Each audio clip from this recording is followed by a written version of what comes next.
Hello guys, പോറ്റിയെ കെറ്റിയെ സ്വർണം ചെമ്പൈ മാറ്റിയെ എന്നുള്ളൊരു പാട്ട് കേട്ടിരിക്കുക. ആ പാടിയ ആൾക്കാർ എല്ലാവർക്കും അറിയാം. അത് എഴുതിയ ആളറിയണ്ടേ? എഴുതിയൊരു കലാകാരനാണ്, നമ്മളെ മലപ്പുറക്കാരനാണ്. വൺസ് അഗൈൻ ഞാൻ കാണിച്ചു തരാം. നിസാർ മലപ്പുറം. ആ സോങ് എങ്ങനെ എഴുതി നിങ്ങൾ? ഇത് എഴുതാനുള്ള മുഹൂർത്തം എന്ന് പറഞ്ഞാൽ ഭയങ്കര ഒരു ക്രിട്ടിക്കൽ സിറ്റുവേഷൻ ആയിരുന്നു. പാർട്ടിയെ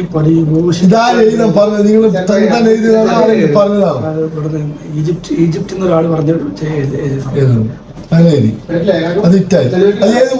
സൂപ്പർ ഹിറ്റ് വിചാരിച്ചല്ലോ.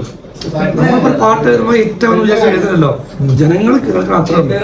മുമ്പ് പാട്ട് എഴുതിയിരുന്നു, ഒരു 2-3 എഴുതിയിട്ടുണ്ട്, അത്ര ക്ലിക്ക് ആയില്ല. ഭഗവാൻ ശ്രീകൃഷ്ണന്റെ അടുത്തും ഗുരുവായൂരപ്പന്റെ അടുത്തും മണികണ്ഠ സ്വാമിന്റെ അടുത്തും ഞങ്ങൾ പ്രാർത്ഥിക്കാം. നന്ദി, നമസ്കാരം.